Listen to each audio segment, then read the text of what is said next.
ये कंपलसरी होगा। तो इसका कारण क्या है? हम चाहे कितने दुखी हैं, मृत्यु नहीं चाहते। क्यों नहीं चाहते? क्योंकि यह कोई बढ़िया बात थोड़ी है, सारा जीवन ये जोड़ जाड़ कर बनाओ, सेटिंग सी करें, इतना मृत्यु हो जाती है। क्यों नहीं चाहते? क्योंकि हम ऐसे लोक से आए हैं जहां मृत्यु नहीं होती थी, जहां वृद्ध अवस्था नहीं होती थी, जहां पर हमारी बॉडी में कोई रोग नहीं होता था। इसलिए हमें वो बातें पक्की याद हैं, आभास है कि ऐसा नहीं होना चाहिए। तो वो उसी लोक में होगा जाकर के, यहां तो ऐसा ही होगा। कबीर साहब कहते हैं, साथी हमारे चले गए हम भी चालन हारे, कोई कागज में बाकी रह रही तातें लगी है वार। मरने वाले मर गए, शेष बच्चे ये सोचते हैं कि हमारा अभी नंबर नहीं आएगा, हम अभी नहीं मरेंगे। परमात्मा कहते हैं ये तो कोई कागज में शेष रह रही है तुम्हारी आयु, जिस दिन वो कागज पूरा होगा, 1 सेकंड ना लागे, जैसे वो गया ऐसे तुम भी जाओगे। एक बार 5 पांडव, महाभारत का जिक्र है, वन में वनवास काट रहे थे, 12 वर्ष का वनवास काट रहे थे। उनको प्यास लगी, तो उनमें से एक सबसे छोटे ने, 5 में से सबसे छोटे ने ऊपर चढ़कर वृक्ष पर इधर उधर देखा। उसको थोड़ी सी दूरी पर एक तालाब नजर आया। तालाब ही वहां पर जल स्रोत होते थे पीने, नहाने, धोने के उस समय में। तो नकुल सबसे पहले उस तालाब पर जल लेने के लिए पात्र लेकर गया। वहां आकाशवाणी हुई कि पहले मेरे प्रश्नों का उत्तर दे, फिर जल लेना।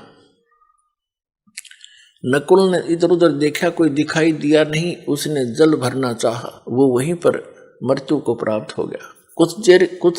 कुछ देर इंतजार करके दूसरा गया। उसने देखा भाई तो मरा पड़ा है, प्यास से मर गया। उसने सोचा जल पानी ले चलता हूं, उन शेष का तो जीवन बचाऊं, वो भी बहुत प्यासे हैं। आकाशवाणी उसी प्रकार हुई कि पहले मेरे प्रश्नों का उत्तर दे, पीछे जल लेना। उसने भी अनदेखा करना चाहा, वो भी मृत्यु को प्राप्त हो गया। ऐसे ऐसे चारों के चारों मृत्यु को प्राप्त, 4 मृत्यु को प्राप्त हो गए। 5वां जब युधिष्ठिर स्वयं गया कि भाई आए नहीं, क्या बात है, देखूं जा करके। उसने देखा सब मृत्यु को प्राप्त है। उसने सोचा ये तो प्यास से मर गए, मरूंगा मैं भी, जल तो पी लूं, ये शौक तो हो ही गया। उसने भी पात्र उठाने की चेष्टा की जल के लिए, तभी आकाशवाणी हुई कि मेरे प्रश्नों का उत्तर दे, बाद में जल लेना, नहीं तो तेरे भाइयों जैसी हालत तेरी हो जाएगी। और यदि तो मेरे प्रश्नों का उत्तर दे देगा, तेरे भाइयों को भी जीवित कर दूंगा। युधिष्ठिर ने कहा कि बोल कौन है तू, कहां, दिखाई तो दे नहीं रहा। तो उनमें से एक प्रश्न था कि इस संसार में सबसे बड़ा आश्चर्य कौन है, क्या है?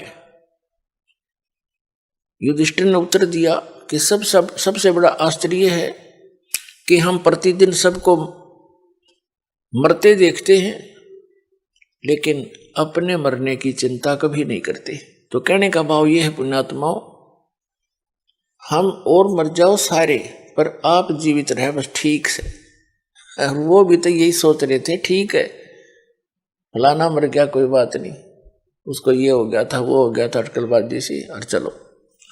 तो पुण्यात्माओं, परमात्मा यहाँ याद दिलाना चाहते हैं, जिस लोक में तुम रह रही हो लोक ठीक नहीं है।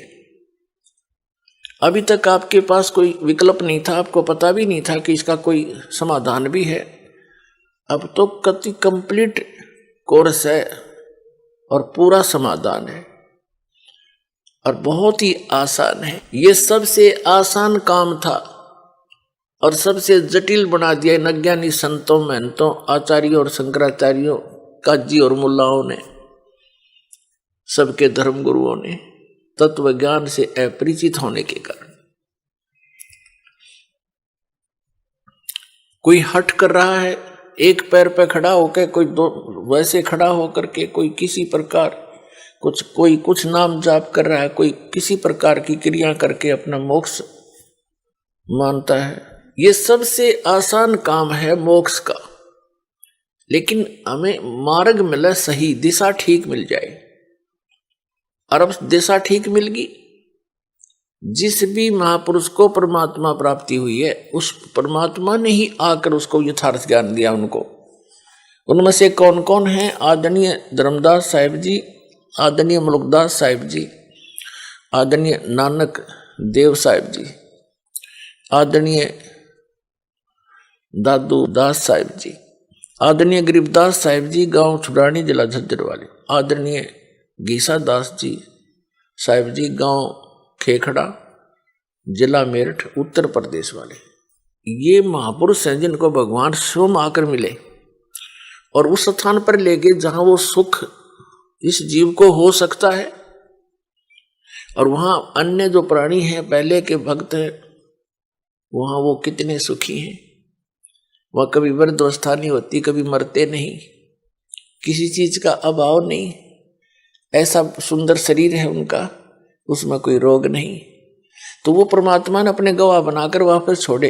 इनके अतिरिक्त और किसी को भगवान नहीं मिला, जिस कारण से उनका विधान, उनके सिद्धांत, उनके अनुभव की जो वाणी है वो इन संतों से नहीं मेल खाती। तो इससे सिद्ध है कि इनके अतिरिक्त अन्य किसी को भगवान नहीं मिला। नहीं तो निराकार बताते परमात्मा को, किसी से पूछ लो सब निराकार बताते। और जो साकार बताते हैं कि संसार साकार है, भगवान ही है, या मनुष्य जो उनके गुरु हैं, अपने पति गुरु ही परमात्मा है, यही साकार है और वैसे निराकार है। तो ये उआ बाई का ज्ञान तब तक बोलता है इंसान जब तक उसको यथार्थ मार्ग और यथार्थ ज्ञान और सही अनुभव नहीं होता। तो उन महापुरुषों ने कैसे भक्ति की, कौन से मंत्र की? आदरणीय धर्मदास साहिब जी एक व्यापारी थे और बाल बच्चेदार गृहस्थी थे।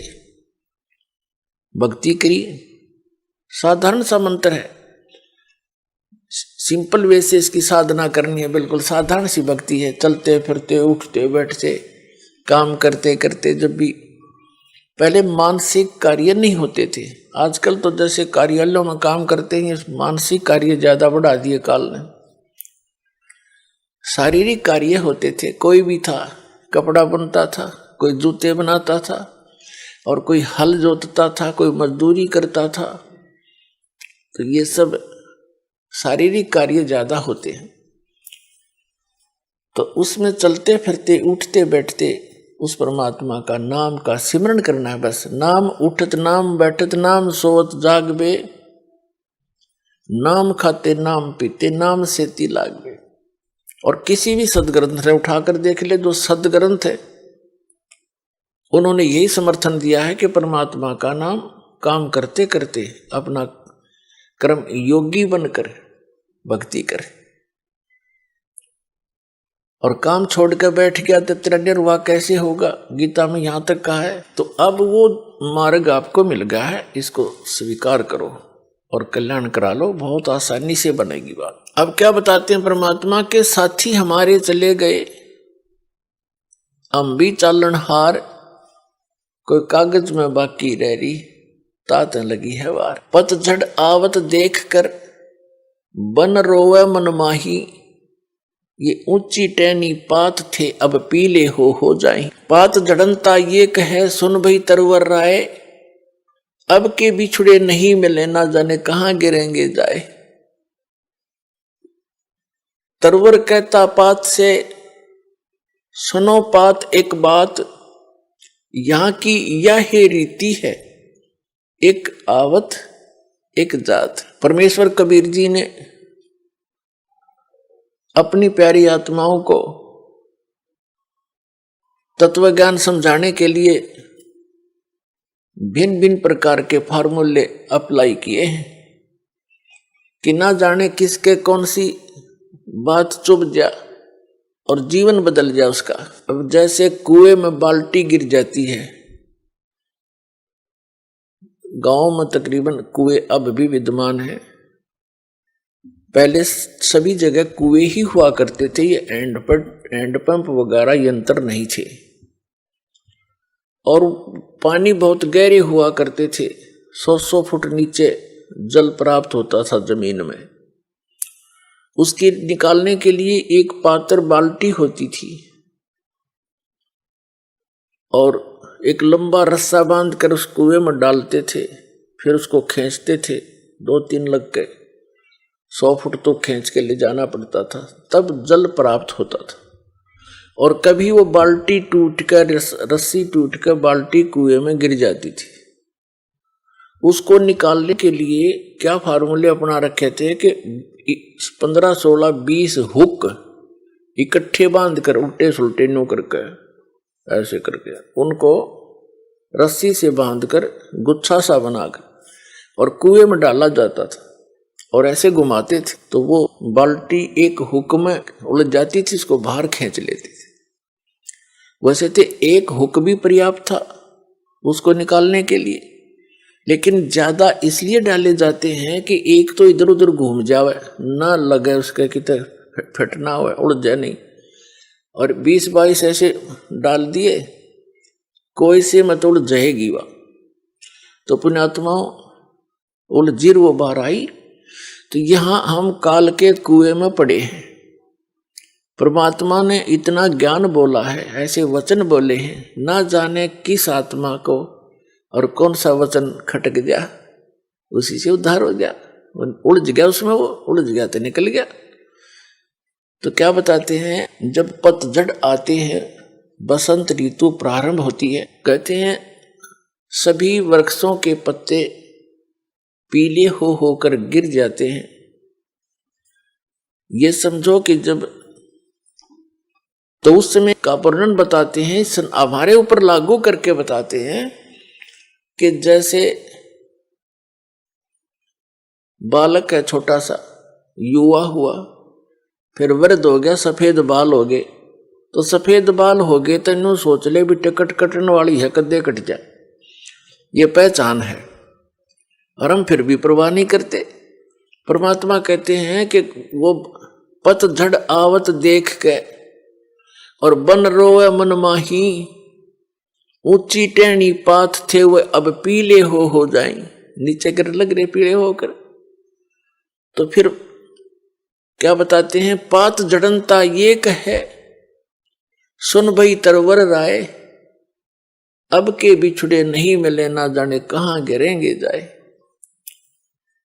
एक पत्ता टूटता हुआ मानो ये कह रहा हो कि हे तरवर राज, हे वृक्ष राजा,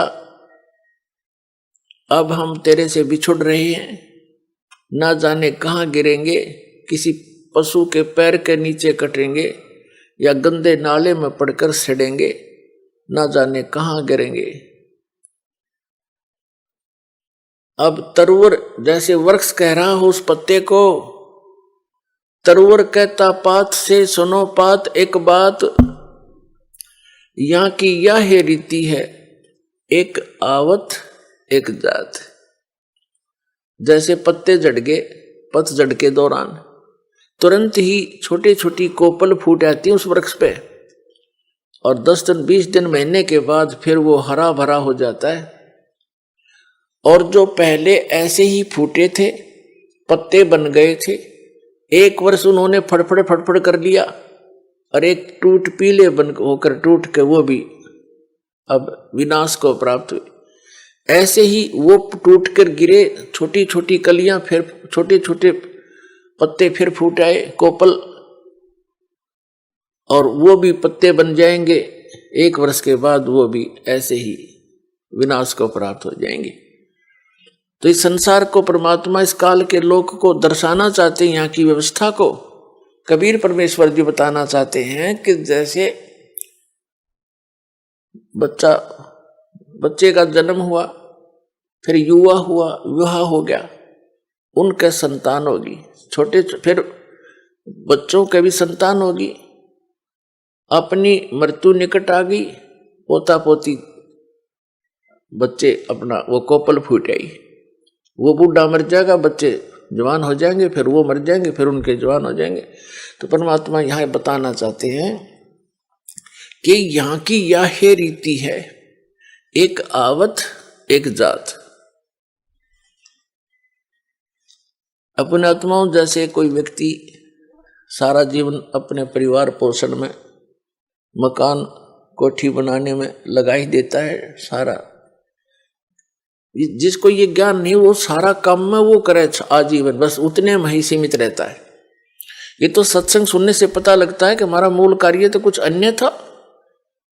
तो ये सत्संग भी बहुत पुण्यकर्मी प्राणी को ही प्राप्त होता है। तो क्या बताते हैं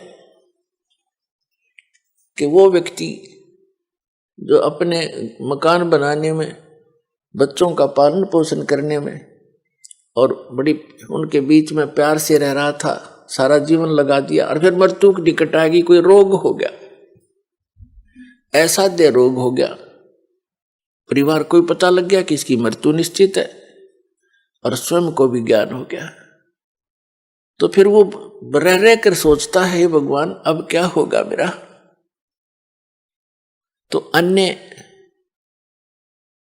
लोग व्यक्ति मिलने आते हैं, कुल के व्यक्ति, नाती, तो उसको समझाने की चेष्टा करते हैं, भाई या तो एक दिन सब नहीं जाना है, आपका समय ही इतना था, चिंता ना करना कि तू यहाँ सबके साथ ऐसे ही बनता है।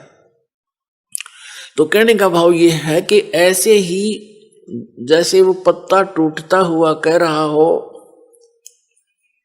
पात जड़नता ये कहे सुन भई तरवर राय, अब के बिछुड़े नहीं मिले, फिर नहीं मिलेंगे, ना जाने कहाँ गिरेंगे जाए। तरवर कहता पात से सुनो पात एक बात, यहाँ की तो यह रीति है, एक आवे एक जात। तो ऐसे स्थान पर आप कितने निर्भय होकर रह रहे हो और क्या क्या बकवादें करते हो सारे जीवन में, बगैर ज्ञान के कुबद की जाती है। जिस इंसान को ये पता लग गया तेरी मृत्यु निकट है, वो करके दिखाओ नाचा गाई और करो बकवाद एक करके दिखाओ, उसका मन नहीं मान सकता। तो हम इतने अबोध हैं या इतनी भांग पी रखी है इस काल के, इस माया की, कि हमने वो दिखाइए ना देता, सुना को बताना चाह उसका असर हमारा होता नहीं। अब जैसे महापुरुषों के पास जाते हैं, उनका चेहरा भले ही वो अंदर से खुश होते हैं, लेकिन ऊपर से वो मायूस दिखाई देते हैं। आदरणीय नानक देव साहिब जी के पास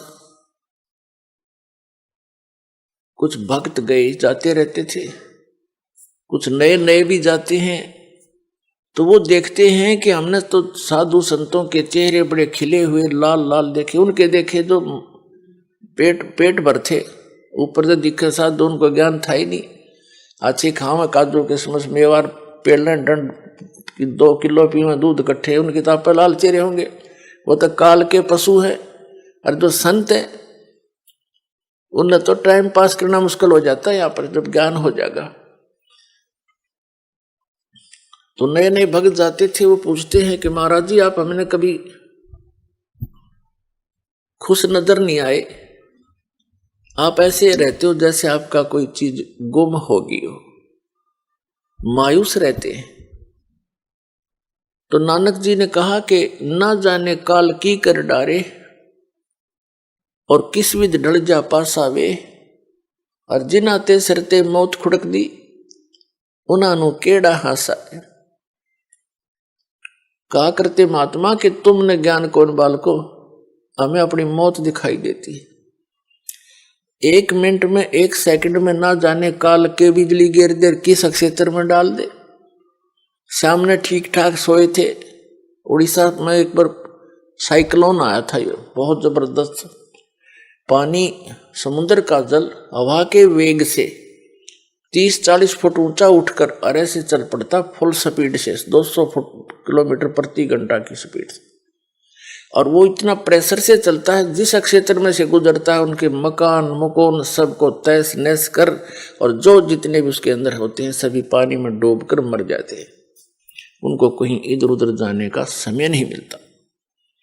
और वो सभी इसी तरह लगे हुए थे जैसे शेष बच्चे हुए लग रहे हैं, ये कर दूंगा, वो कर दूंगा, फलाना कर दूंगा, उस पर ऐसे कर दूंगा, ये कोठी बनाऊंगा।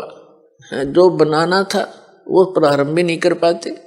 ये करना था जो भक्ति करो, परमात्मा ने याद रखो, और समर्थ की शरण माने से ये आपदाएं भी टला करती हैं। तो क्या बताते हैं, ना जाने काल की कर डारे, किस विध ढल जा पासावे, और जिनाते सरते मौत खुड़क दी उन्हानू केड़ा हासावे। हमने तो भाई अपनी मौत दिखाई देती है, और ना जाने यहाँ क्या बिजली गिर जा, और इसलिए सावधानी बरत रहे हैं। और वहां जाने की चिंता है कोई गलती ना हो जाए और फिर काल के जाल में फंसे रह जाए। फिर उन्होंने पूछा कि भक्तों ने पूछा, क्या आप सदा ऐसे रहते हो, क्या आपको कभी खुशी नहीं होती? संतों की जो खुशी है वो आत्मिक होती है, ऊपर लोग दिखावा नहीं होता। नानक साहब जी कहते हैं, साध मिले साढ़े साधी होंदी और विछड़ जाए दिलगिरी वे, अख दे नानक सुनो जहाना मुश्किल हाल फकीरी वे। जब मुझे मेरे भक्त, मेरे साध संगत आती है, सत्संग होता है, तो मेरी खुशी का ठिकाना नहीं होता। लेकिन वो दांदरे काट कर नहीं, अंदर से खुशी होती। साध मिले साढ़े साधी होंदी और विछड़ जाए दिलगिरी वे, और जब ये चले जाते हैं भक्त तब मुझे दिलगिरी होती है और चिंता सताने लग जाती है। किस चीज की? कि इनको मुश्किल से मैंने लाइन पर लाया है, विकारों से रहित किया है। उस परमात्मा सचखंड में सतपुरुष को, सतलोक को मैं जाकर के देखा है, उससे प्राप्त ज्ञान के आधार से मैं इनको ज्ञान दे रहा हूं।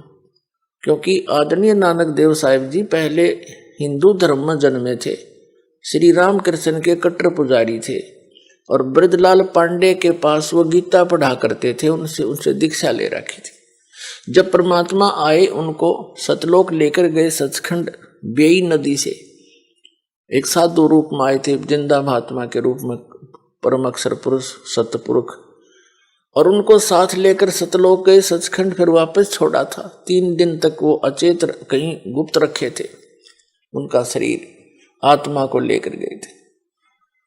तो उन्होंने आकर जो भी उस मालिक से वार्ता हुई, जो भी उनका आदेश था कि ऐसे ऐसे इन पुण्यात्माओं को आप भक्ति मार्ग पर लाओ, मेरा ज्ञान बताओ, और इनको केवल इतना ही अभी स्टार्ट करना, जैसे पहली कक्षा के बालक को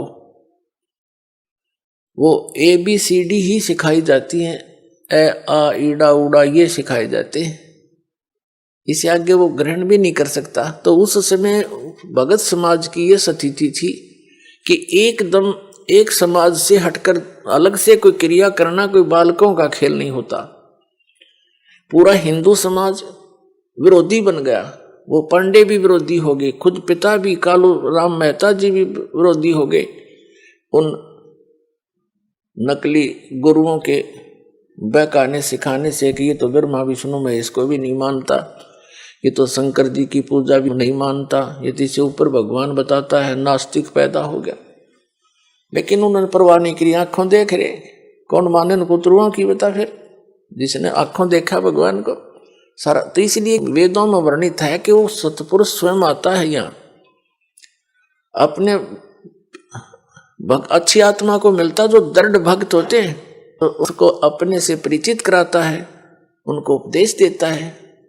तो ये दृढ़ भक्त थे जिनको परमात्मा मिले। सारा समाज एक तरफ था, पूरा हिंदू समाज, और नानक साहिब जी एक तरफ थे, डगमग नहीं हुए। जितना भी मेहनत करी, खूब जगह जगह प्रचार किया, फिर प्रचार किया हुआ जो 10-12 वर्ष प्रचार किया उन्होंने,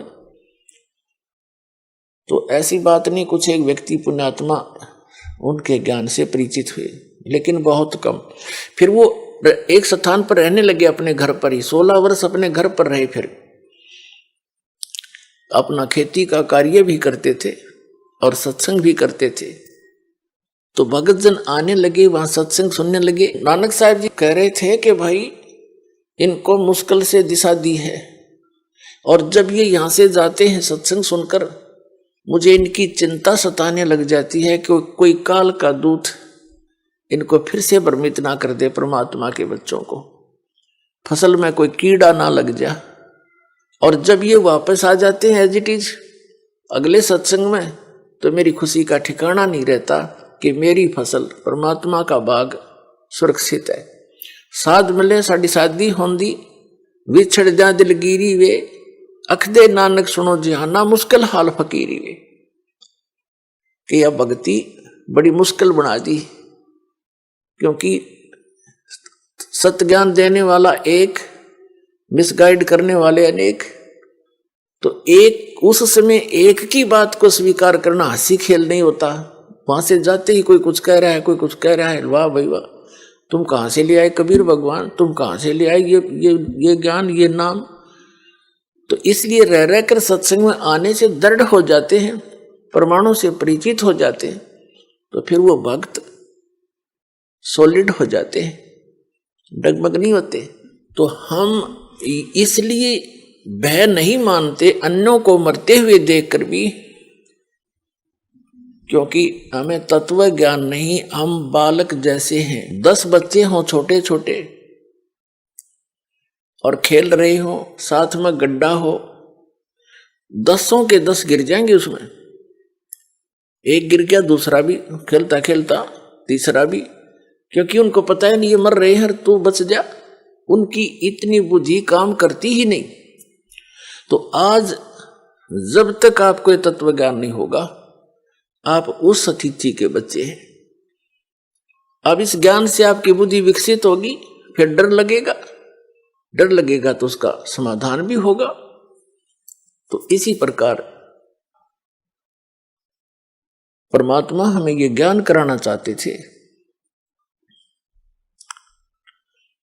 कि तुम इस झूठे सुख को सुख कहे, ये मान रहा बनमोद, ये सकल चबीना काल का, कुछ मुख में कुछ गोद है। ये झूठे सुख को सुख मान बैठे तुमने सुख का तो आभास भी नहीं है। चाहे सारी पृथ्वी का प्रधानमंत्री बन जाए, सारी पृथ्वी का राष्ट्रपति राजा बन जाए, और उसको भी सुख नहीं हो सकता। सुख है ही नहीं। यहाँ पर हमने देख लिया, उसको राजा है, मंत्री है, मुख्यमंत्री है, झंडी वाली कार है, और इसके बड़ी शोभा है इस व्यक्ति की। उसके अंदर झांक कर देखो, 36 टेंशन लिए फिरता है सारा दिन। सुख है उसको? यहाँ सुख है ही नहीं। सुख होगा कैसे? नमक के बोरे में और बूरा का, खांड का, चीनी का टेस्ट कोई खोज रहा है तो खोजता रहे, उसमें है ही नहीं वो टेस्ट। तो सतलोक तो बूरा का बोरा समझ लो, और ये काल का लोक मिलता जुलता उसी के उस वैसा ही है, डुप्लीकेट कॉपी कर रखी है। जैसे एक नमक हो कूटा हुआ, हर एक में बूरा भर रखी हो, बर्तन में, कटोरे में एक जैसी लगे हैं, पर टेस्ट से पता लगेगा बूरा कौन सी और नमक कौन सा है। तो ये ऐसा है, ये तो नमक है, हम इसको बुरा मान रहे हैं। कहते हैं बुरा जान चाटत है रेही। यहाँ के जितने भी सुख हैं स्वर्ग महास्वर्ग तक के, ये तो रेही चाटना है। रेही माने जैसे जिस जमीन के ऊपर सफेद सफेद फफूंदी सी हो जाती है उसको रेही बोलते हैं हमारी देसी लैंग्वेज में। तो उसका टेस्ट जीभ पर के देखो, नमक से बुरा। तो परमात्मा कहते हैं और बुरा चख के देखो, फिर बुरा जान चाटत है रेही। ये इस सुख को सुख मान रहे, ये तो उस परमात्मा सतलोक के सुख के तुलना में बुरा और रेही यानी नमक समझो, इतना अंतर है। तो क्या बताते हैं परमात्मा कि तुम्हें अब बालक हो डर नहीं लगता मृत्यु से।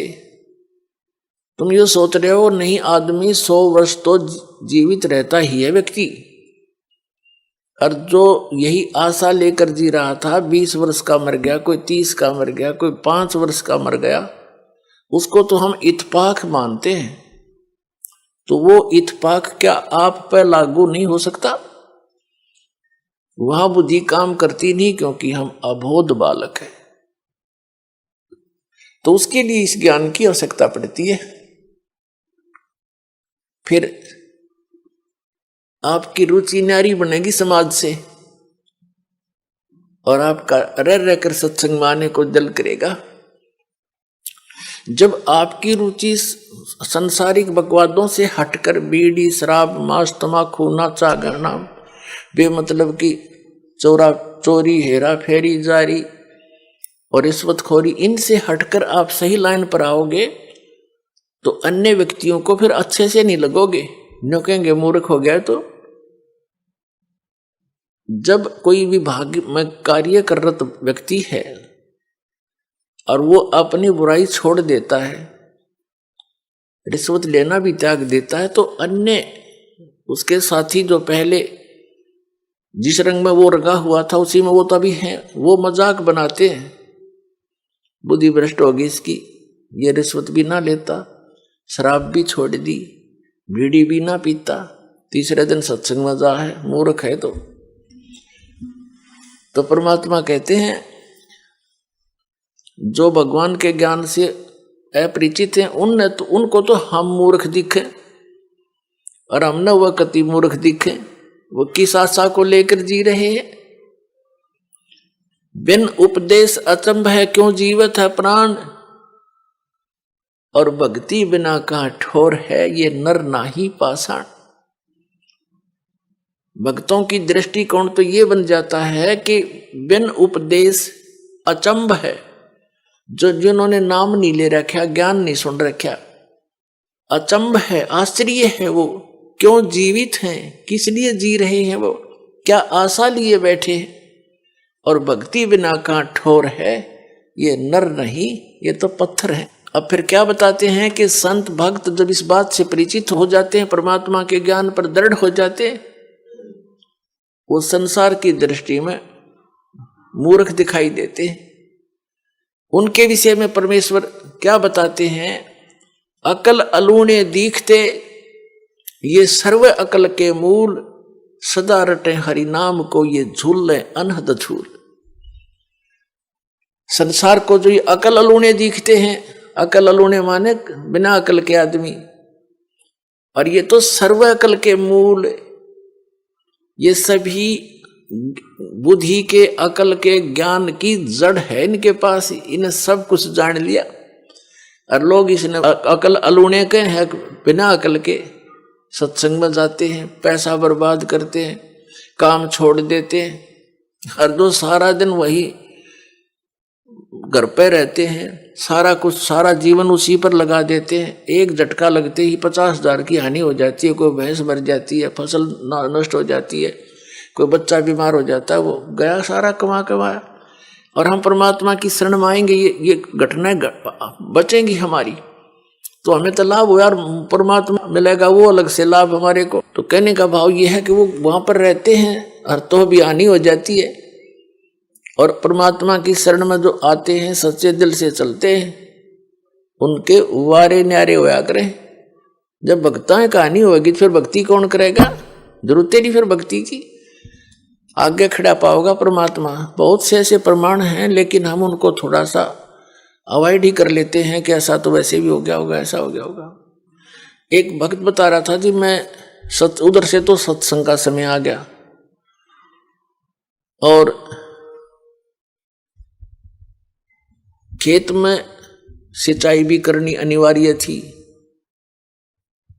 तो मैंने सोचा चल देखी जागी, बच्चों को कहा अभी देख लियो, टाइम मिले तो तुम अपना काम संभाल लेना। मैं यहां आ गया, सत्संग में आ गया, और जिस दिन मैं सत्संग में आया उसी दिन नहर से पानी लगाना था, वह नहर बंद होगी। किसी कारण से किताब ब्रीच होगी उसमें, जिस कारण से वह बंद होगी, कुछ भी कारण बना। चिंता तो सता रही थी कि पानी वार गया, उसका जमीन फसल खराब होगी।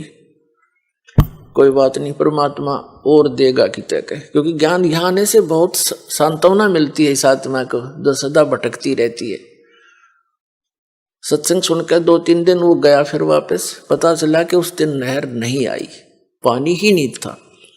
और 4 दिन के बाद फिर आ गई, और उसी के वार में आ गई, वो फिर पड़ गया 4 दिन के बाद।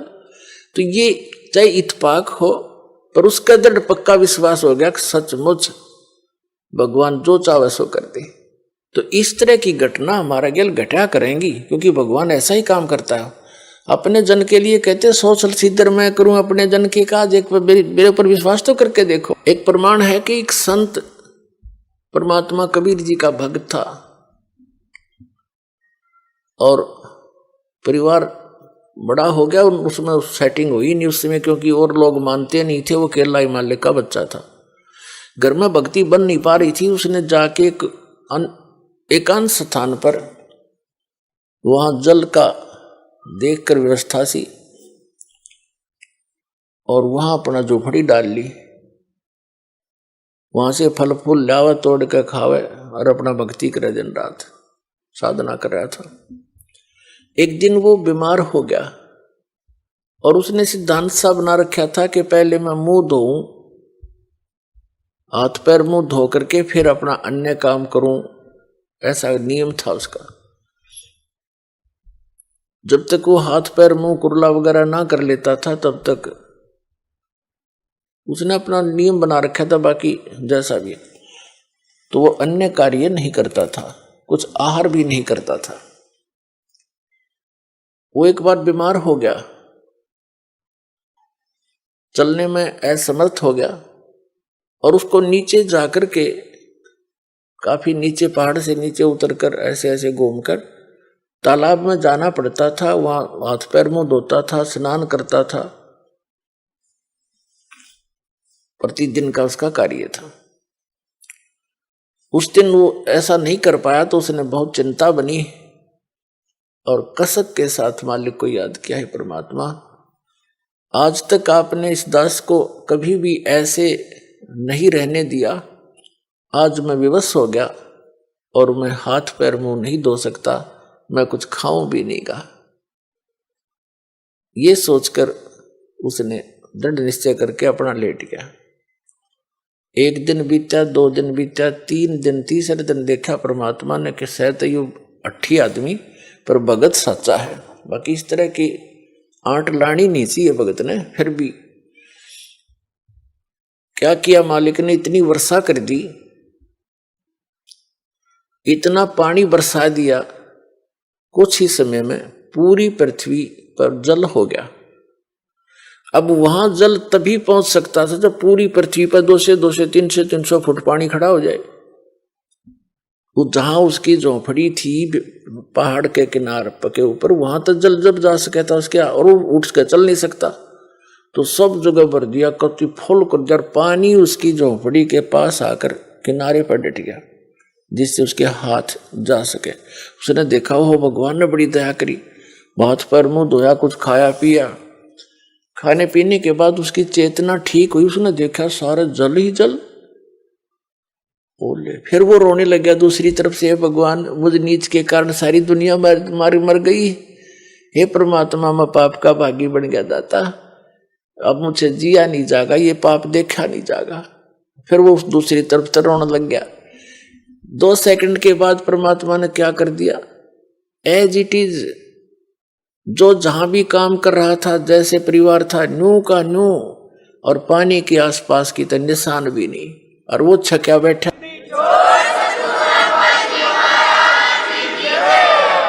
किसी को आभास भी नहीं होने दिया, और उसका पेट भर दिया। तब आकाशवाणी करी के भक्त, दारी मेरे संत की मोह से मिले ना अंश, और भला बुरा बाचे नहीं। ये बकवाद इस तरह की 8 अडांस लावा नहीं, सोई हमारा वंश। अब उसके माध्यम से अन्य को भी शिक्षा दी परमात्मा ने कि ठीक है, जो मेरा भक्त धारणा कर लेगा उसके लिए मैं कुछ भी कर सकता हूं, पर थोड़ा बहुत सोच समझ कर डिसीजन लेना चाहिए तुम्हें। तो क्या बताते हैं आदरणीय गरीबदास साहिब जी अपने कबीर परमात्मा के विषय में बताते हैं कि मौला थल से जल करे और जल से थल कर देत, और साहेब तेरी साहेबी अब श्याम कहूं सवेत। क्या बताते हैं कि वो मौला कबीर परमात्मा पूरी पृथ्वी पर 1 सेकंड में जल जल भर दे और दूसरी सेकंड में वैसा ही कर दे, उसी तरह जैसे जो जहां बैठा था एज इट इज पूरा स्वस्थ परिवार सारा काम नो का नो कर सकता है। वो परमात्मा इतना समर्थ है। फिर कहते हैं कि हे साहेब तेरी साहेबी, हे परमात्मा आपकी लीला को अब श्याम कहूं सवेत। श्याम तेनो का अगर काला काला धन यानी काला आदमी है यू भाई निकम्मा, और सवेत नो का साफ आत्मा का आदमी है। अब कहते हैं तुझे मैं बुरा कहूं कि अच्छा कहूं। कहते हैं मौला थल से जल करे और जल से फिर थल कर देत, फिर उसा कर दिया उसने सब कुछ मिटा दिया और फिर जो का त्यों बना दिया। नो कहे साहेब तेरी साहेबी, हे परमात्मा तेरी लीला ने इब काली कहूं सफेद, तने बुरा बताऊं का अच्छा। यानी ये परमात्मा वो समर्थ है कि तू गलत कर ही नहीं सकता। अगर तेरे पर कोई निश्चय करके रहता है तो 100 आपत्तियां आती दिखेंगी, ऐसे फेंक देगा ठाक है कि तो खोजी नहीं मिलेगी।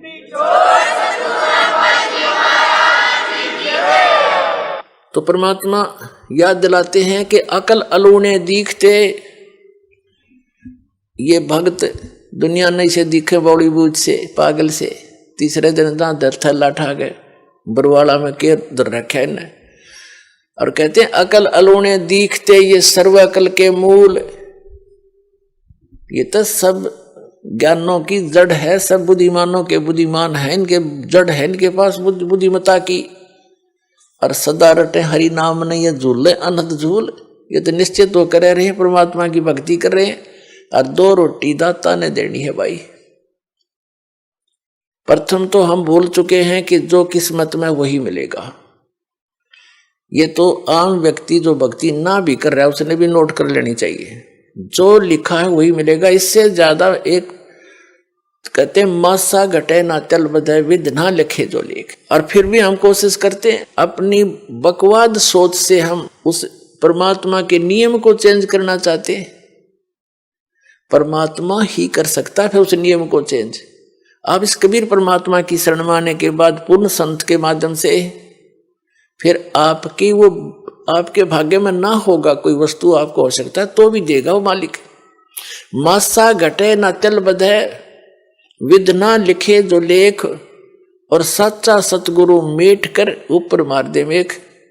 फॉरएवर खत्म कर दे जो आपके जीवन में दुख आना हो। पूरा संत पूरा सतगुरु कबीर परमात्मा का बच्चा उसका पुजारी वो कर सकता है काम। कहते हैं मासा घटे ना तल बधे विद ना लिखे जो लेख, और सच्चा सतगुरु मेट के ऊपर मार दे मेघ। अपने आत्मा तो ये सब ने अपने पर नोट कर लेना चाहिए। जो भक्ति नहीं कर रहे उन्हें भी इस बात का ध्यान करना चाहिए कि जो किस्मत में वही मिलेगा।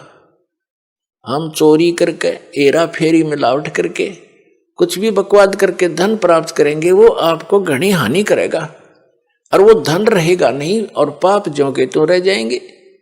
उसके कमाने में जो आपने कर्म किए 2 नंबर से काम करके, चोरी ठगी डाके डाल के मिलावट करके रिश्वत लेकर हेरा फेरी करके, तो वो पैसा आपके लिए दुश्मन बनेगा। पैसा तो जाएगा ही जाएगा और वो पाप शेष रह जाएंगे जो आपने भोगने पड़ेंगे। ऐसे बहुत से प्रमाण है। और हम अपनी सोच से और परमात्मा के विधान चेंज करना चाहते हैं तो महामूर्ख है हम। परमात्मा का विधान परमात्मा के तरीके से होगा, उसको बदलाव भी करना वही करेगा। उसने तरीका बता दिया है कि परम संत की शरण में आकर के सतभक्ति करने वाले के फिर सभी पाप प्रारब्ध के पाप कर्म भी नाश हो जाया करते हैं। अब कोई कहता है कि प्रारब्ध में जो लिखा है वो तो आपने भोगना ही पड़ेगा। बिल्कुल ठीक है, जब तक आप उस संत और उस परमात्मा की शरण ग्रहण नहीं लेते जो इन पाप कर्मों का नाश करने में सक्षम है, तब तक तो आपने ऐसे ही होगा, जैसा कर्म किया वैसा ही भोगना पड़ेगा। अब जैसे हम भक्ति किस लिए करते हैं, आपत्ति आई उसके निवारण के लिए चलते हैं कि निवारण हो इसका, और किसके पास जाते हैं, साधु संतों के पास जाते हैं, तो वो फिर तरीके भी बताते हैं, ऐसे होने से ऐसे हो जाएगा। जब नहीं होता है तो कह देते हैं कि तेरे भाग्य में है भाई, ये तो भोगना ही पड़ेगा। पुण्यात्माओं, जो भाग में दुख होना है और वो भोगना ही पड़ेगा, फिर भक्ति की क्या आवश्यकता रहेगी, तो नास्तिक हो जाएंगे कुछ दिनों में। एक व्यक्ति कह रहा था, एक भक्त था, हमारे गुरुदेव का भक्त था, और उसने दीक्षा ले ली। वैसे तो नहीं लेता, वो नास्तिक टाइप हो रहा था। फिर किसी से उसने हाथ दिखा लिया, अपने जो जंतर मंत्र ये ज्योतिष वाले होते हैं, पामिस्ट, उसने बताया कि तेरी आयु 27 वर्ष की है, उसके बाद जीवन शेष नहीं तेरा। उसको चिंता बनी, क्योंकि जब तक मृत्यु ना दिखे इंसान ने तब तक यू अंडी पा क्या अंडा है, फिर नहीं समझता किसी ने। और जब इसको यूं पता लग जाए तेरी मृत्यु होगी, फिर इसकी घिघी बन जाती है। उसने सोचा कहीं इसने गलत बता दिया हो, और दूसरा बढ़िया पामिस्ट पूछा किसी से, उसने बताया कि वो फलाने उसमें रहता है, इतने रुपए लेता है और बिल्कुल 100 की 100 सच आपके अंक बता देगा किस्मत के। वहां गया, उसने भी जाते ही बताया तेरी आयु 27 वर्ष की है। अब चिंता का ठिकाना तो नहीं रहा, लेकिन फिर भी सोचा और पूछूं, 3-4 से उसका था, मैंने पूछा और सब ने एक फाइनल कर दिया। और उसमें उम्र थी उसकी सारी 23-24 वर्ष की। तो उसने चिंता खाने लगी, घर वालों को बतावा नहीं। फिर उसको राम की कथा भी सुनाने लगी, क्यों मौत निकट दिखाई देती। कहीं कहीं ऐसे सत्संग सुनाया, एक दिन दया होगी, परम संत की शरण में उसको मिल गई। अब वो भक्ति में दृढ़ होकर लाग गया। घर वाले कहें तेरा बीमारी क्या है, वो कहे मैं ठीक हूं, कोई दिक्कत नहीं है। ना ढंग से खावे, ना उड़ पैर, ना घनासा बैठ के किसी से बात करे, ना हंसे। तो उन्होंने सोची भाई, फिर उसकी शादी कहने लगे, शादी करते हैं तेरी। बोला मैं शादी ना कराता, विवाह भी नहीं कराया उसने। इस चिंता में 27 साल की उम्र में मैं मर लूंगा, बालकन कौन पालेगा। अब वो 27 साल का हो गया, और जब 27वां वर्ष आया तब तो उसकी कति और 2 रोटी खाओ था, एक रहेगी। और लेकिन भक्ति में ठीक लगा रहा। अब जब देखा उसने 27वां वर्ष पूरा हो गया, यानी दिसंबर का 31 तारीख आई, तब उसने सोची भाई चलो, उसकी अपनी जो डेट ऑफ बर्थ थी उसके हिसाब से जो डेट था उसने फिक्स करके उसने सोचा 1-2 दिन आगे पाछा हो जाया करे, बात तो लग रही है तो आ लिया टाइम। 1 दिन गया, 2 दिन गया, 3 दिन गया, चौथा दिन भी इंतजार करी, 5 दिन हो गए, 10 दिन हो गए, 15 दिन हो गए। उसने सोचा हाथ फेर दिखा लूं। वो फिर गया उन पामिस्टों के पास जो सबसे बढ़िया वाला था। उसने नो ना बताई कि आपने पहले नो बता रखी थी, कभी फिर वाई बता दे। उसने जाकर देखा, जी मेरी कितनी उम्र है। उसने बताया भाई तेरी उम्र तो 70 साल की है। मेरी उम्र 70 साल की। उसके बाद चीना के देश ने तो का मार दिया, इसने पता तो है कि तो मरण हो रहा है। उसने फिर दूसरे को दिखाई, उसको दिखाई, उसने भी बताई कि भाई 70 वर्ष जीवेगा तू बच्चा, तेरी उम्र 70 वर्ष की है। वापस आया, गुरुजी के चरणों में पड़कर बुरी तरह रोए, नो कहे भगवान जिसे सुने थे उसे पाए तुम। था कबीर भगवान मेरी उम्र 27 वर्ष की थी, खड़ा होकर रो और बतावे 27 साल के बाद उसने ब्याह करवाया और ईबते जीव है वो। कुछ दिन के बाद नाम छोड़ गया कि होगी 70 साल की के जरूरत से भगवान की फुट्टे बाग हमारे। तो पुण्यात्माओं, परमात्मा कहते हैं दुख में सुमन सब करें सुख में करे ना कोई, और जय सुख में सुमन करे दुख काहे को होए। अब सुख हो गया तो वो भगवान छोड़ गया। तो ऐसे भी निकम्मे हैं हम ही न दुखों के योग्य हैं, लेकिन समर्थ ही होता है। उसने अपनी समर्थता दिखा दी जो वेद बताते हैं। ऋग्वेद मंडल नंबर 10 सूक्त नंबर 161 के मंत्र नंबर 2 में लिखा है कि यदि कोई रोगी हो, उसका रोग अक्षमता से भी आगे पहुंच गया हो और उसकी मृत्यु भी हो जाए, तो भी परमात्मा अपने भगत की 100 वर्ष की आयु यानी आयु बढ़ा सकता है, और मरने के उपरांत जहां भी कहीं गया हो वहां से वापस ला करके उसको पुनर्जीवन दे सकता, उसी बॉडी में प्रवेश कर सकता। तो वो परमात्मा ये कबीर जी हैं। तो कहते मासा घटे न तिल बधे, विद ना लिखे जो लेख, और सच्चा सतगुरु मेट कर ऊपर मारे मेख। अब मेख मार दी उसकी, परमात्मा ने बढ़ाकर उसकी खत्म कर दिया कि नहीं मरेगा।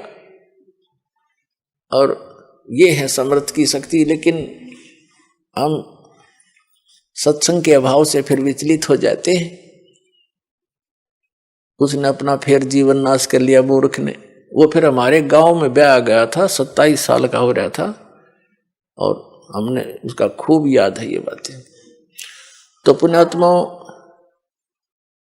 आपका सौभाग्य, आपने ये वचन भी सुनने को मिल रहे हैं। न काल तो आपके कान के छींट भी ना लगने देश ज्ञान की। कोई कित्ता फंसा रखा है, कोई कित्ता उलझा रखा है, कोई वैष्णो देवी पर जहाँ बेचारे इतने पहाड़ों पर चढ़ जाते हैं, कोई सालासर जा रहा है, कोई बालाजी जा रहा है, कोई मंदिर मस्जिद गुरुद्वारों में ही अपना भक्ति का आधार बनाकर जा रहा है। ये सब काल के द्वारा भ्रमित कर दिए। अब ये ज्ञान शुरू किया परमात्मा ने, और जो यहाँ आएगा उसका कल्याण अवश्य होगा, और उसके ये सुख अवश्य मिलेंगे उनको।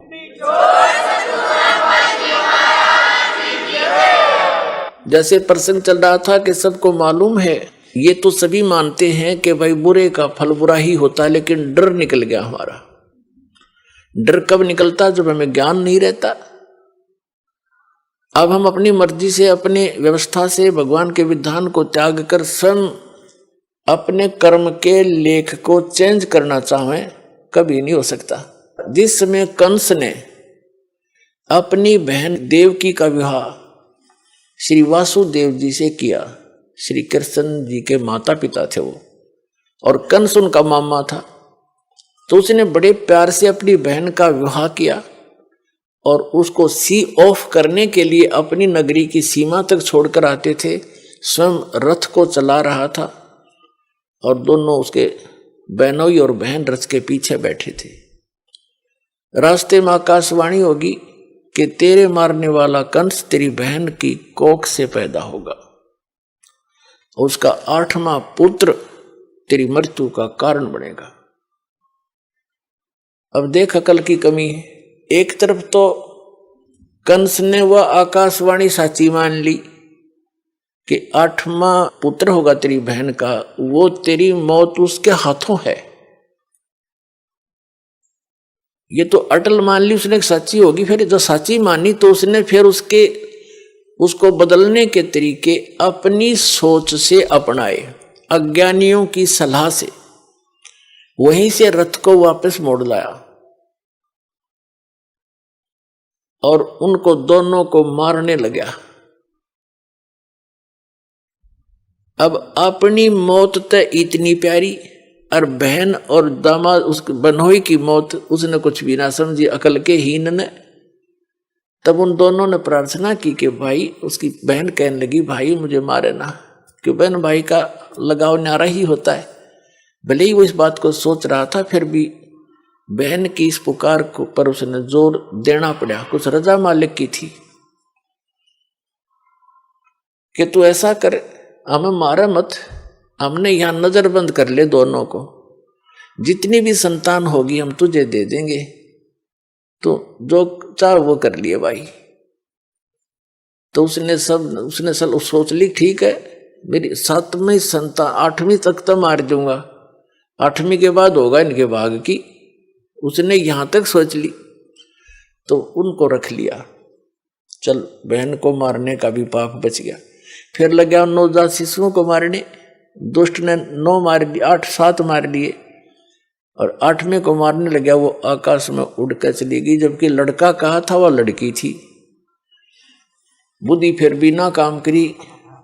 तो कहने का भाव यह है कि उसने अपने स्तर से अपनी किस्मत को चेंज करने के लिए, आयु बढ़ाने के लिए सारे यत्न कर लिए, और वो की वो हुई जो आकाशवाणी ने कहा था। तो क्या अकल थी उसमें? एक तरफ तो आकाशवाणी को फाइनल मान रहा कि ऐसा होगा ही होगा, जब होगा तो ठीक है हाथ खड़े कर देना। अगर मैं दुष्ट हूं, मुझे शायद मैंने भी कभी उस बच्चे को मारा होगा, आज अपना बदला ले लेगा, 8वीं संतान कौन सी आज हो जाएगी, तो इस करके जी लेना चाहिए था। और वो मर्या भी और पाप और गट्ठे कर लिए। जब उसको ये पता चला ना कि आकाशवाणी फेर होगी, काल के तो ये काम है, पाप का घड़ा भरुआ है वो। जब श्री कृष्ण जी का जन्म हुआ जेल में, और उसे लेकर उसका पिता दूसरे स्थान पर अपने मित्र के यहाँ छोड़ आया, वहां से नवजात उत्पन्न लड़की को वापस लाकर वहां रख दिया। तब आकाशवाणी हुई कि तेरे मारने वाला पैदा हो चुका है, लेकिन जेल से बाहर। अब उसने सोचा भी आसपास के नगर के जितने भी उसके राज्य में नवजात शिशु थे, 1 दिन का, 2 दिन का, 10 दिन का, महीने के, 6 महीने के, साल के, 2 वर्ष के, 5 वर्ष तक के बालकों को सबको मरवा दिया दुष्ट ने, एक अपनी जान बचाने के लिए। ये है अकल के कमजोर, अकलहीन, ये है अकल लूने। पाप का घड़ा भर लिया और मर के मान्या, मृत्यु हुई जो कि तो जो बोला गया था। तो जब तक हम इसका समाधान, जैसे कोई धनी बनने के लिए, जब तक इसका अपने किस्मत को बदलने का समाधान हम अपने तरीके से अपनाएंगे, वो हानि ही हानि होगी, लाभ नहीं हो सकता। और उसके चेंज करने की विधि बता रखी है कि मासा घटे न तिल बधाए, विध ना लिखे जो लेख, और साचा सतगुरु मेट के ऊपर मार दे मेघ। परम संत की शरण में, कबीर परमात्मा के बच्चे की शरण में आने के बाद फिर ये प्रारब्ध कर्म वो बदल सकता है, सारे इतिहास चेंज कर सकता है। वो समर्थ है। समर्थ किसे कहते हैं? फिर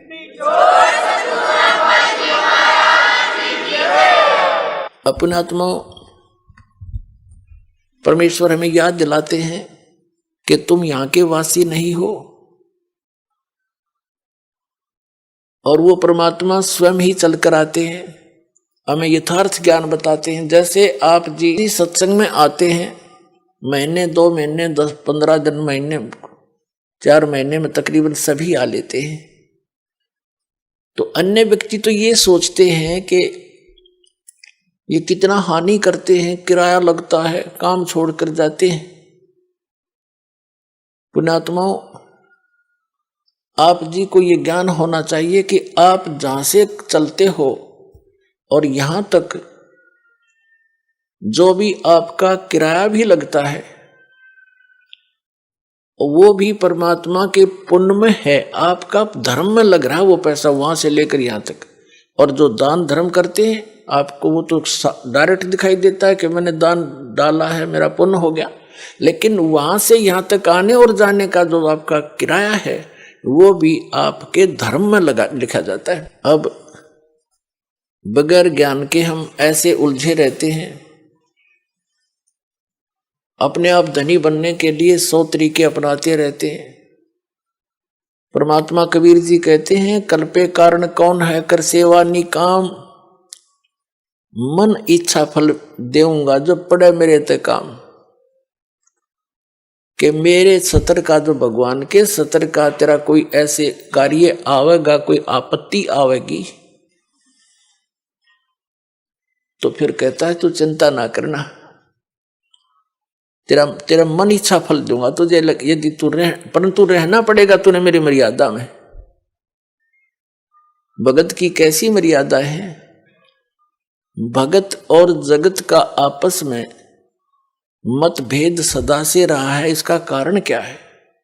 इसका कारण ये है कि भगत की परंपरा मर्यादा जगत से भिन्न बन जाती है और जिन परंपराओं को लेकर वो पहले समाज में चल रहा था, इतने वजन को उठाकर इस भक्ति मार्ग पर प्राणी चल नहीं सकता। जैसे कोई यात्री है, यात्रा कर रहा है, वो पहले ही सोच लेता है आवश्यक वस्तुएं ही लेकर साथ चलूं, अधिक गठड़ी उठाने सफर नहीं कर पाऊंगा, उसको अंडरस्टूड होता है। तो वो ज्यादा नहीं बांधता, एक थैला छोटा सा काख में टांगा, आवश्यक वस्तु डाली और सफर पर चल पड़ता है।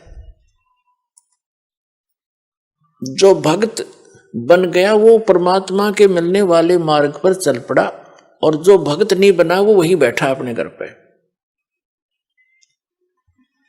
वो उस वस्तु को प्राप्त नहीं कर सकता। तो उसकी मर्यादाएं कुछ अन्य हैं, उनसे हटकर हम अपने सीमित करके इस सफर पर चल सकते। तो इस प्रकार जगत और भगत की आपस में मतभेद बना रहता है कि ये तो ऐसे भी नहीं करते, ये त्योहार भी ना मनाते, ये तो दहेज भी ना देते, ये लेते भी को नहीं। तो इस तरह के हम नहीं कर सकते, क्योंकि हमें ज्ञान हो गया कि आज हम किसी से लेते हैं, कल देना पड़ेगा। तो क्यों सिर में दर्द करे फिर देने के लिए? जैसे आज कोई रिश्वत ले रहा है किसी से, 5,000, 10,000, 20,000 ले ली, और वो उसने देनी पड़ेगी फिर उसको आगे चल के अगले जन्मों में। अब परमात्मा आदरणीय गरीबदास साहिब जी कहते हैं, तुमने उस दरगाह का मैल नहीं देखा और धर्मराज के तिल तिल का लेखा। बता, कहते तुम इसलिए गलती करते हो, तुमने वो स्थान ना देखा जहां पर फैसले होते हैं इस भगवान के सत्र के। तुमने उस दरगाह का वो मैल नहीं देखा, धर्मराज के तिल तिल का लेखा। ये बालकों का खेल है। एक तिल यानी एक जरा सी भी कोई आपकी वस्तु है, आपस में वो लेन देन किसी भी जन्म में हो, चाहे 1000 जन्म के बाद हो, आपकी वो पूरी करनी पड़ेगी। आज कोई रिश्वत ले रहा है, अगले जन्म में वो दामाद बनकर लेगा उसका और पैसा ले जाएगा, और फिर मृत्यु हो जाए मन माने, वो पैसा भी गया, लड़की दूसरी जगह ब्याहनी पड़ेगी। तो टूट गया कहर उसके ऊपर। हमारे सामने जितनी भी ये आपदाएं आती हैं, ये पिछले संस्कारों से हैं। इसको समझने के लिए एक उदाहरण है। हम इतने गिर चुके हैं, इतना सतर गिर गया हमारा, हमने सिर्फ ये संसारिक भौतिक सुख दिखाई देते हैं, नथिंग एल्स। और इनके पाने के लिए, यहाँ की सुख की फोकट महिमा बनाने के लिए हम कुछ भी आगा पीछा नहीं देखते। एक व्यक्ति का विवाह हुआ, एक पुत्र उत्पन्न हुआ, उसकी पत्नी की मृत्यु होगी, उसने दूसरी शादी की, 10-12 वर्ष के बाद दूसरा पुत्र हो गया, वो स्वयं भी मर गया, उसकी पत्नी भी मृत्यु को प्राप्त होगी। अब बड़े लड़के का विवाह हो चुका था, छोटा भी बालक था, 10-12 वर्ष का, 13 वर्ष का। तो क्या हुआ, वो छोटे वाला बीमार पड़ गया। बीमार हो गया तो उन्होंने कुछ थोड़ा बहुत ट्रीटमेंट करवाया, फिर किसी ने बताया कि इसको वहां ले जाओ, हफ्ता 10 दिन वहां रखना पड़ेगा, कितने पैसे लगेंगे, 500 रुपये का खर्चा होगा। उस समय 500 रुपये आज के 5 लाख से भी ज्यादा समझ लो।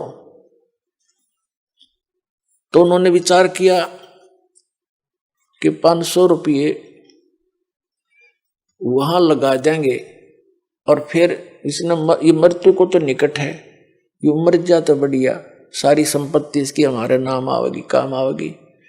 यानी 10-15 एकड़ जमीन थी उसकी, उसके हिस्से की। उस लालच में उन्होंने केस स्कीम बनाई, एक डॉक्टर से बात करी, वैद्य से, कि वैद्य जी तू ऐसे ऐसे कर दे, ये बीमार तो है ही, किसी को पता भी नहीं चलेगा। वो भी लालच में डूब गया। 500 रुपये उसने 100 रुपये लिया, जैसे भी लिया, और उसको विष दे दिया बच्चे को, वो मर गया। मर गया तो कुछ दिन के बाद वो तो खुशी का ठिकाना नहीं, किसी को पता चला नहीं, रास्ते का रोड़ा भी निकल गया उनके सोच से। फिर बताते हैं कि उनका बच्चा लड़का हो गया 1 वर्ष के बाद। अब खुशी का ठिकाना नहीं, पाला पोसा, उसका विवाह कर दिया। 16 जल्दी विवाह कर देते थे तो 12-13 वर्ष के का, 15-16 वर्ष का जब वो लड़का हो गया, बीमार हो गया, संतान कोई थी नहीं, इतना बीमार हो गया कि अपने पुत्र को उन्होंने जहां भी जिसने बताया, झाड़ फूक करने वाला या कोई वैद्य डॉक्टर, सब जगह ले गए, वो जमीन भी बेच दी, आधे से भी अधिक, और उसको कोई आराम होने का नाम नहीं।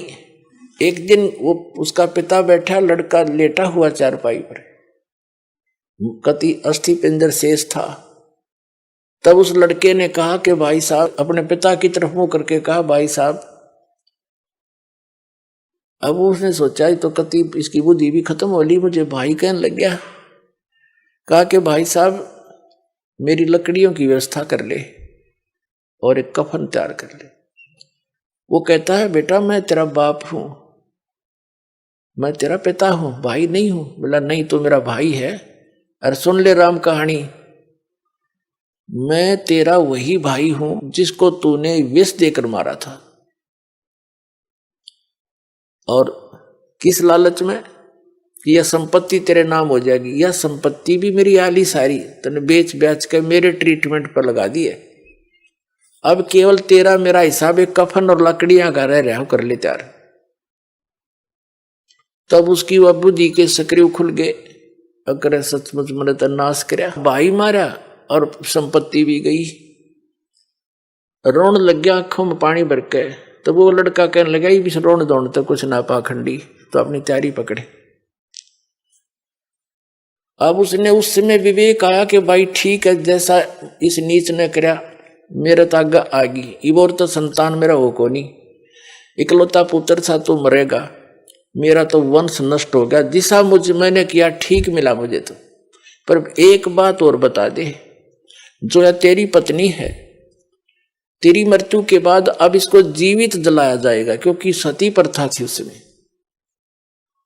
पति मर जाता था तो पत्नी से पहले तो पत्नी को जिंदा जलाया जाता था चिता में, जैसे मुर्दे को फूकते, उसको सती कहते। अब इसका क्या दोष, इसने अब इसको जिंदा जलाया जाएगा। तब उसने बताया कि वो डॉक्टर कहाँ है जिसने मुझे व्यस्त दिया था, वैद्य। उन्होंने बताया कि आपके 2-3 वर्ष के बाद उसकी मृत्यु हो गई थी। तो उस लड़के ने बताया कि ये वही है, ये डॉक्टर मेरी पत्नी।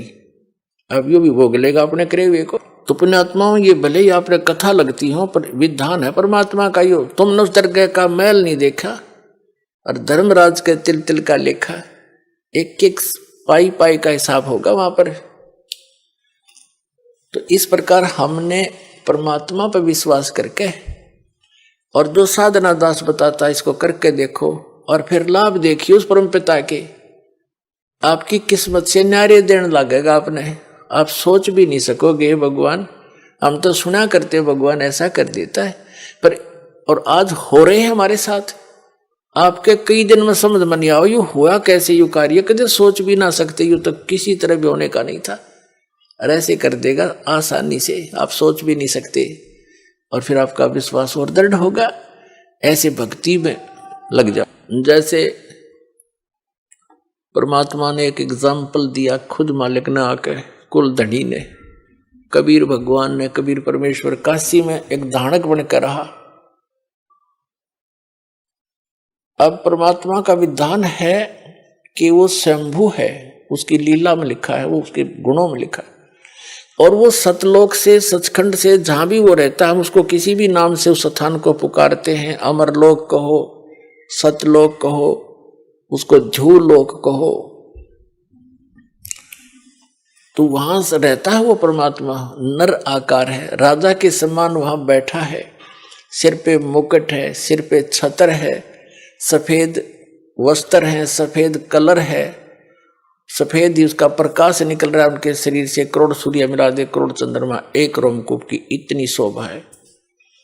और वहां सफेद पृथ्वी है, वो सफेद जैसे यहाँ की पृथ्वी का कितना बालू रेत जैसा रंग है, लाल लाल गेरुआ सा, कहीं पर काली मिट्टी है, तो वहाँ का सभी मिट्टी बहुत चमकीली है, सफेद है, उपजाऊ गणी है।